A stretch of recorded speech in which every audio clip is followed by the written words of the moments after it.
동대학원에서 동양학을 전공하셨으며 미국 UTS에서 종교 교육학을 전공하셨고 또 선문신학 전문대학원에서 선교학 박사학위 받으셨습니다.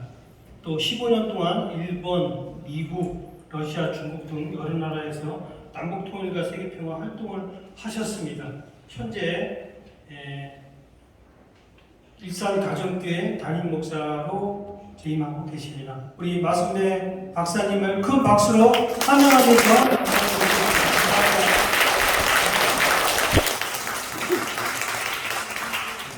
오늘은 큰일 났습니다. 왜냐하면 앞에 우리 독일에서 통일 문제를 연구하셨던 우리 정영주 회장님의 서론적인 강의가 있었고 또 거기에 뒷받침해서 우리 남북통일운동 국민연합회 그리고 이 통일운동에 가장 앞장서서 열심히 활동을 하고 계시는 우리 송광석 중앙의장님 모셔서 또 좋은 말씀을 해주셨습니다. 사실 저는 강의를 1시간 정도 해야 되겠다라고 준비를 했는데 지금 시간을 보니까 우리 어르신들이 이제 돌아가야 될 시간이 다 되어가는 것 같아서 오늘 강의는 여기서 끝내고 다음에 다시 한번 모실까 하는 그런 생각이 드는데 여러분 어떻습니까? 그렇게 할까요?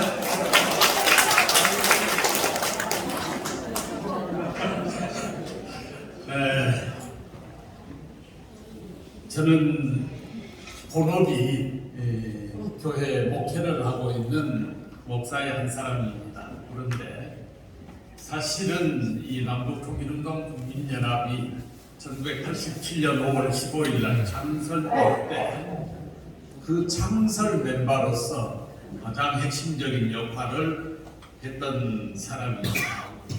그리고 약 4년 동안을 경기도 책임자로 구석구석을 누리면서 통일 문제를 중심 삼고 교육을 하고 강의를 했던 사람이라 이 운동에 굉장히 애착을 많이 갖고 있는 사람입니다. 그런 면에서 오늘 제가 여러분 앞에 섰습니다. 오늘 저는 가능하면 시간을 좀 단축해가면서 강의를 진행해 보도록 하겠습니다만 남북통일과 평화세계로 가는 길 이런 제목으로 말씀을 전해보려고 합니다. 우선 우리나라의 분단의 원인 그리고 통일의 어떤 교훈 받을 수 있는 것이 있다면 그것이 무엇일까 하는 걸 좀 찾아보고 남북한 통일 정책의 문제점들이 또 무엇인가 하는 것도 생각을 해보려고 합니다. 그리고 한반도의 현실적인 상황 그리고 통일 문제를 어떻게 우리가 풀어나가야 될까 하는 그런 문제 그리고 남북통일과 세계 평화로 가는 그 길이 어떤 길이 있을까 하는 것을 좀 생각해 보려고 합니다. 우리 선생님들이 이미 학교에서 다 배웠던 것처럼 남과 북이 왜 갈라졌는가? 아마도 남북한 누구도 한민족이라면 남북 분단을 원치 않았는데 왜 나라가 쪼개졌습니까? 그것은 미국과 소련의 강대국 논리에 의해서 쪼개졌다 하는 것은 우리가 학교에서 보편적으로 배우는 내용들입니다. 1945년 2차 세계대전이 끝난 무렵에 미국과 소련이 양타회담을 하면서 전후처리 문제를 의논합니다. 그때 한반도도 해방을 시킵니다. 그리고 한반도에는 적당한 시기를 거친 다음에 자주독립국가로 독립을 시켜준다. 그런 내용들을 강대국들이 의논을 했어요.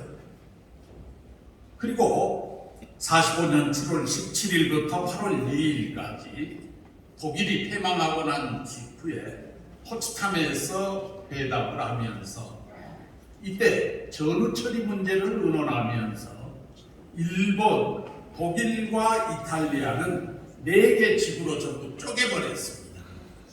그렇기 때문에 일본도 마땅히 쪼개야 된다. 그래서 일본 분할 통치에 대한 얘기가 있었습니다. 그런데 그 일본은 분단이 안 되고 엉뚱하게 대한민국이 분단이 됐습니다. 이것은 우리가 좀 더 깊이 공부해 보면 소련의 세계 적화를 꿈꾸는 스탈린의 그 야심, 거기에 능동적으로 대처하지 못하고 임기응변적으로 대처하고 있었던 미국의 정책, 이런 것들이 서로 맞물리면서 소련이 급속도로 남쪽으로 이렇게 남하에 내려오니까, 그러니까 미국이 저 소련은 정말 손도 안 대고 코 풀려고 하는구나, 우리가 다 해놓으니까 그냥 거저 먹으려고 하는구나, 이런 생각이 들어서 그때서부터 소련을 경계하기 시작했어요. 그런 생각을 할 수밖에 없었던 것은 벌써 45년도에 들어오면 독일이 패망을 합니다. 그런데 독일하고 전쟁을 했던 소련은 연합국 쪽에 같이 가담을 안 하고 있었어요. 그러니까 미국 이쪽에서는 소련에게 전쟁에 개입을 해달라고 얘기를 합니다. 그런데 소련은 알았다 라고만 얘기를 하지 전쟁에 개입을 안 해요. 미국 혼자서 열심히 일본하고 전쟁을 했죠. 결국 8월 6일 날 히로시마에, 그리고 8월 9일 날 나가사키 원자폭탄이 떨어지면서 일본이 패망 직전으로 가는 모습을 보면서 8월 8일 날에 가서야 소련이 갑작스럽게 대일선전포고를 합니다. 그때 일본은 이미 다 망했어요. 그렇지. 그런데 선전포고를 했다는 그 조건 하나 가지고 그래, 승전국이 된 거지. 급속도로 한반도 쪽으로, 일본 쪽으로 밀고 들어오는 것입니다. 그러니까 그 모습을 지켜보던 미국에서는 이 녀석들이 뭔가 야심이 있구나, 이래서 결국은 소련의 그 남하 정책을 저지하기 위해서 그야말로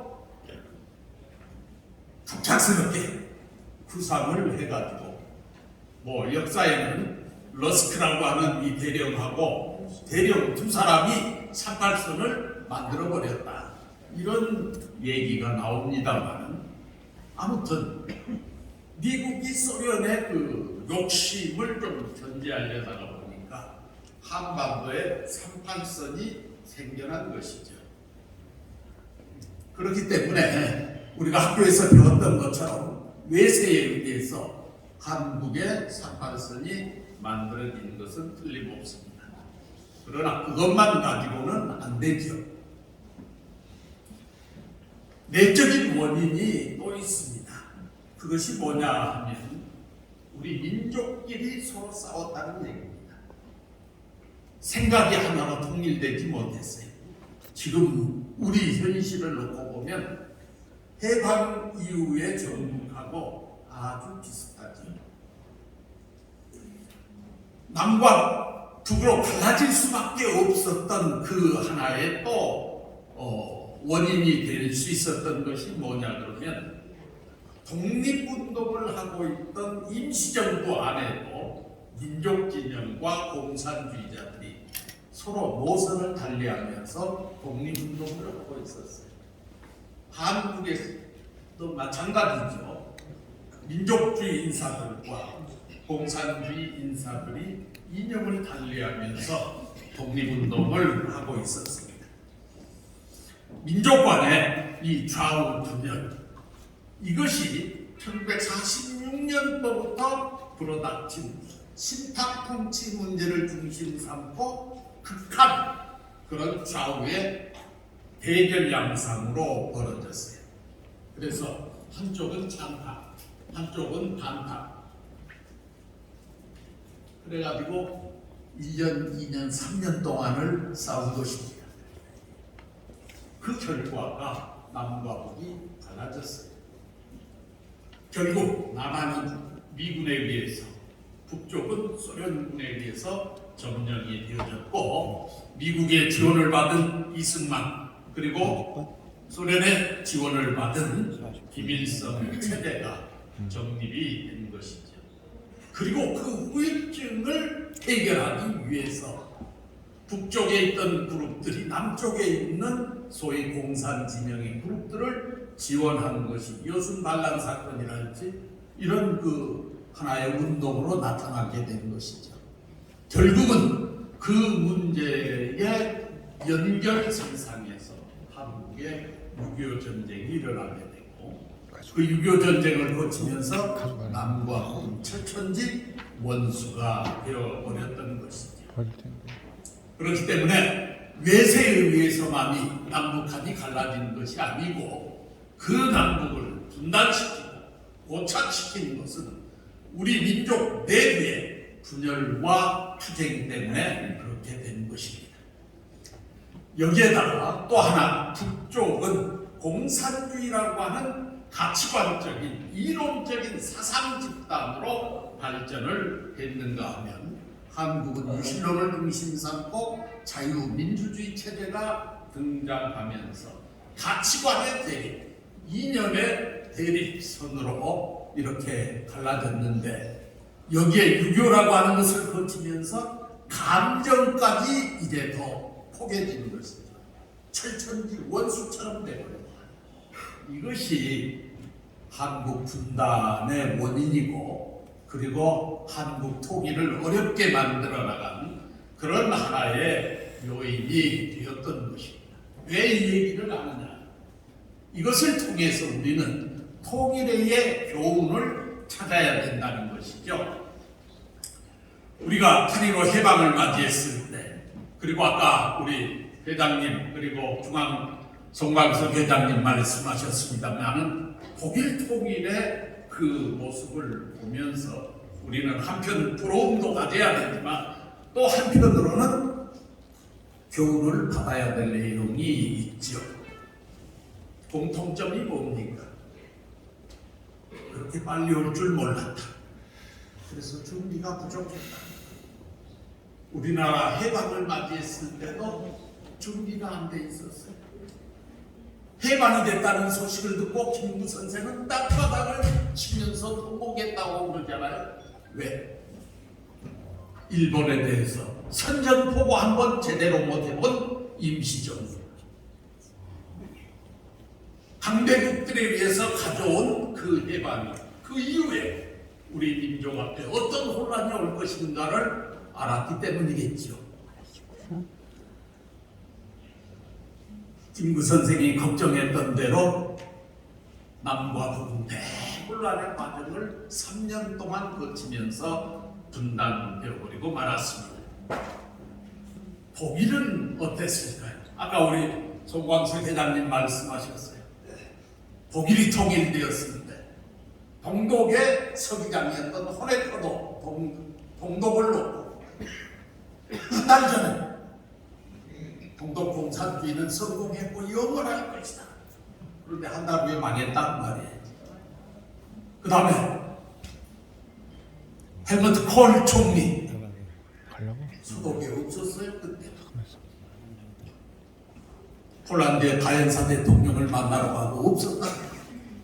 그런 사이에 베를린 장벽이 무너졌습니다.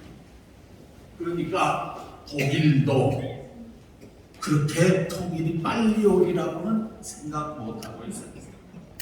그렇기 때문에 독일이 통일을 하고 나서도 지금까지 25년을 거쳐 나오면서 독일은 많은 후유증을 알아왔던 것이죠. 남북 통일도 이와 같은 맥락에서 찾아온다면 우리는 그 통일 문제를 준비해놓지 못했을 때 어떤 혼란상이 또 벌어질 것인가 하는 것을 우리는 역사에서 교훈을 받아야 된다. 그래서 준비된 통일을 맞이해야 되겠다. 이게 오늘 어르신들 이유 중에 이 자리에 불러서 이 강연회를 하는 목적입니다.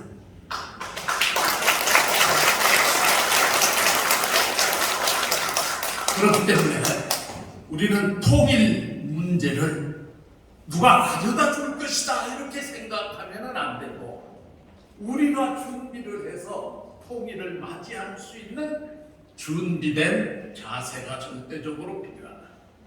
무엇을 해야 될 것입니까? 이 문제를 앞을 건임해 나오셨던 문선명 한학자 총재님은 36년 전부터 남북통일운동 국민연합을 만들어가지고 대한민국의 전 국민들을 다 교육시켜서 통일의 한때를 준비해야 된다고 설파하셨어요. 그런데 여러분들 아시는 것처럼 문선명 선생님은 이미 지상 사람이 아닙니다. 10여 년 전에 하늘나라로 가셨어요. 그러면 통일운동이 끝났느냐? 아닙니다. 한학자 총재님이 그 바쁨을 이어받아가지고 더 열심히 하고 계셔요. 그런데 얼마 전에 한학자 총재님은 남북통일이 의외로 빨리 올 수 있다. 저는 작년 10월 20일 날 저쪽 청소년 수련관을 들려서 강의를 하면서 남북통일 언제쯤 올까 하는 이 타이틀을 걸고 강의했던 적이 있습니다.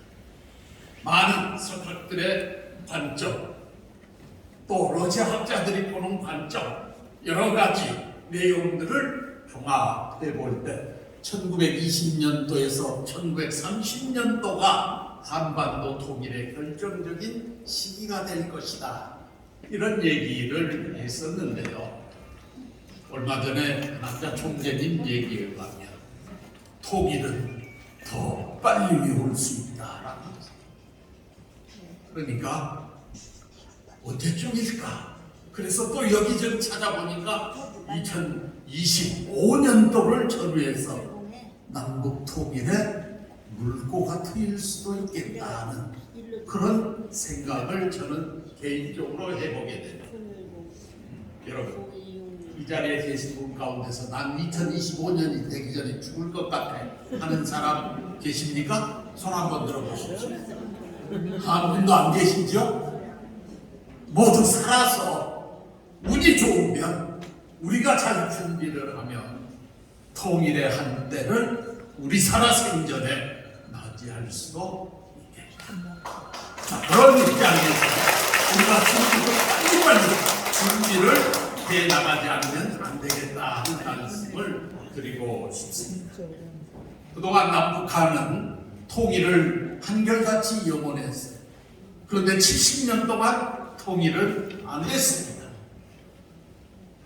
6.25 전쟁 때를 제외하고 북쪽에서 주장하는 통일 방법론은 고려 연방제 통일 방안이에요. 그런데 남한은 정권이 바뀔 때마다 통일 정책이 조금씩 바뀌었어요.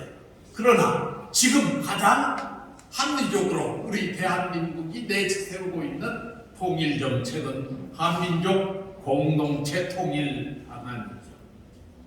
그런데 이 북한의 고려 연방제나 한민족 공동체 통일 방안이나 깊이 연구를 해보면 비슷하게 닮았어요. 그러니까 비슷한 내용이라면 벌써 통일이 됐어야 되죠. 그런데 아직도 통일은 안 됩니다.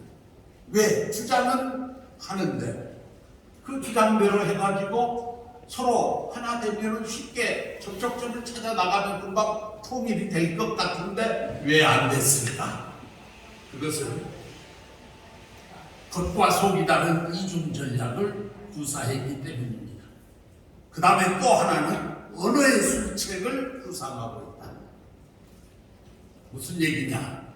북한에서 고려 연방제로 통일하자 해놓고 평화적으로 통일한다고 해놓고 북한이 오매불망 지금까지 한결같이 주장하는 것은 적화 통일이에요. 한반도에서 외세, 미군을 몰아내고 그리고 외세가 물러가면 대한민국을 그대로 북한에서 접수하겠다 하는 접한 국민이죠.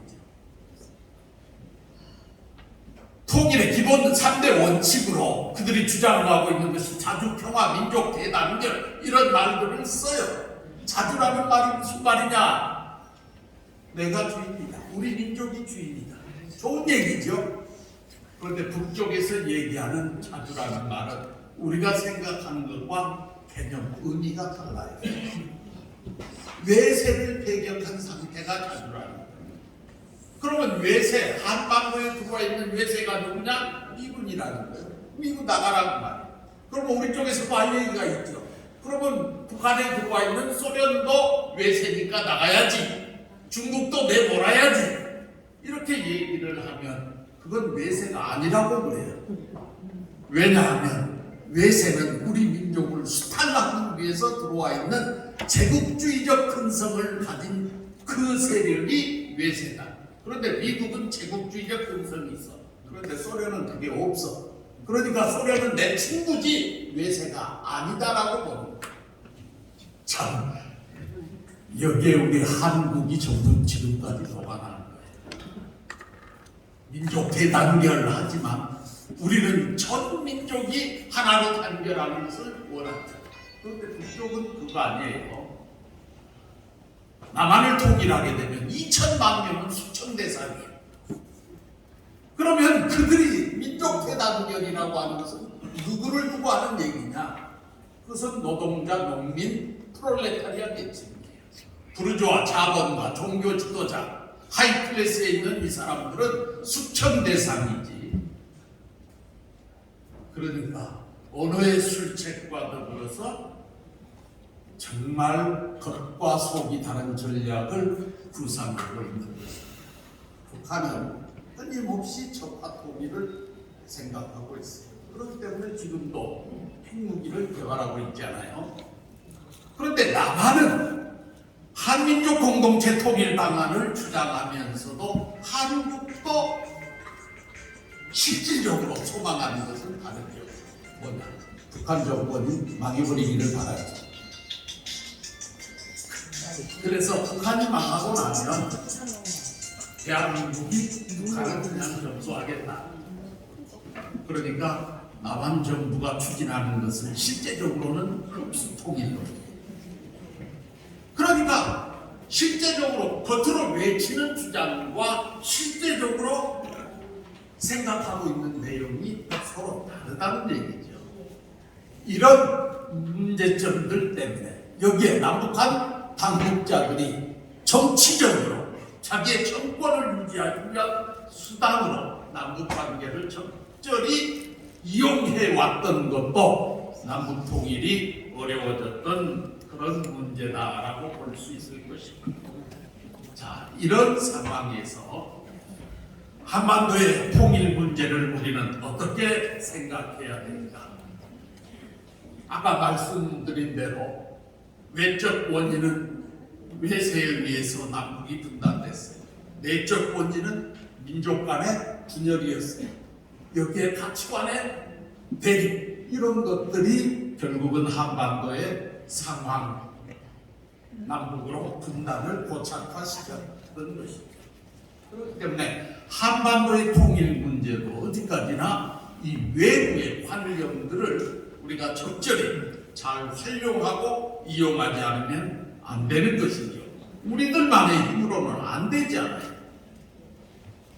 그래서 미국과 일본, 중국, 러시아, 한반도를 둘러싸고 있는 이 강대국들의 이해 논리, 그리고 우리 한국과 남북한은 어떻게 거기에 대해 대처를 해야 될까, 이런 내용들을 우리가 정확하게 입체적으로 공부를 하면서 준비를 해 나가야 할 것입니다.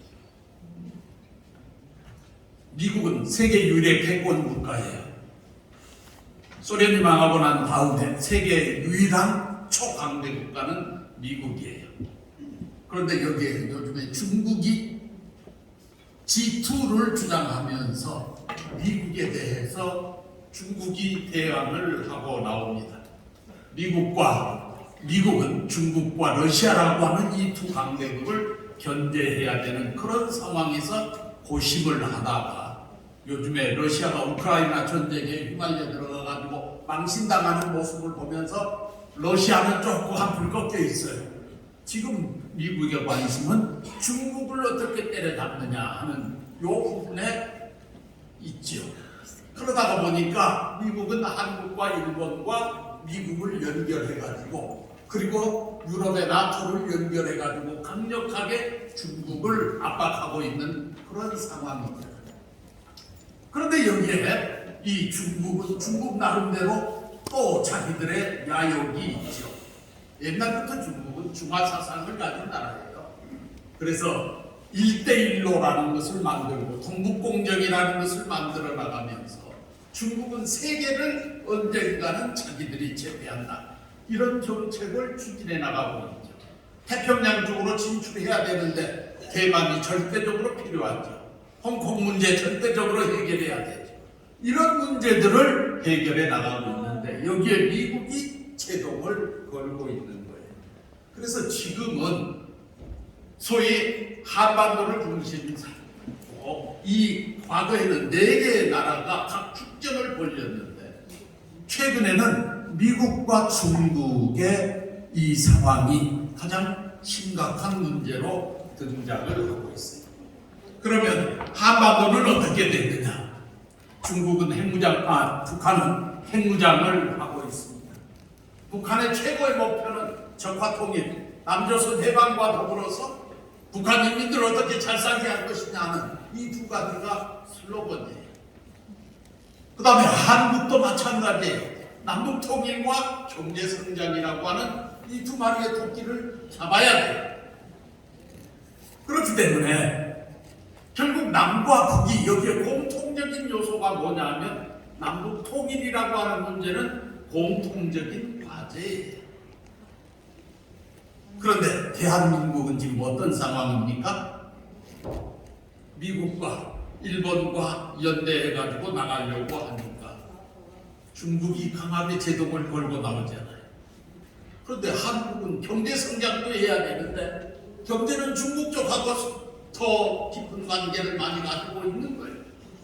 그러니까 대한민국은 안보적으로 보면 미국하고 손을 잡아야 돼. 경제적으로 보면 중국하고 손을 잡아야 되는데 중국과 미국이 서로 으르렁거리고 있으니까 한국은 그 속에서 이쪽 저쪽 눈치 보다가 아무것도 못하고 있는 거예요. 여기에다가 한국 자체 내에 보수와 진보로 갈라져가지고 윤석열 대통령이 무슨 일본하고 조금 가까워지려고 하니까 무슨 친일 정권이니 뭐니 해가면서 별의별 소리를 다 하잖아요. 이제는 일본 핵오염수 그것을 방류한다고 그러니까 그걸 가지고 또 윤석열 대통령 퇴진운동을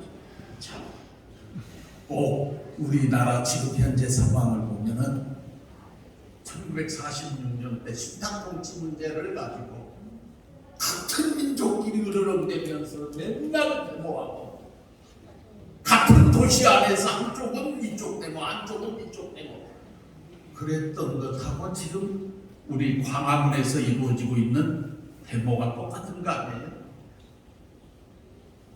우리 국민들이 이럴 때일수록 정신을 바짝 차려야 된다. 이렇게 어려운 때가 왔을수록 하늘은 이 민족 앞에 기회를 주실 수도 있다. 이 문제를 풀어낼 수 있는 남북통일의 운세가 멀지 않아 찾아올 수도 있다 하는 것입니다. 이제 우리 국민들이 정신 바짝 차려야 된다. 정신을 바짝 차리지 못하면 문제가 심각해질 수 있습니다. 자, 이런 면에서 저는 오늘 입헌연합을 창설하신 문선명 선생의 이 남북통일운동과 세계평화운동은 참으로 우리 국민들이 알고 그분의 뜻을 우리가 좀 따라가야 될 필요성이 있지 않느냐 하는 얘기를 말씀을 드리고 싶은 거예요.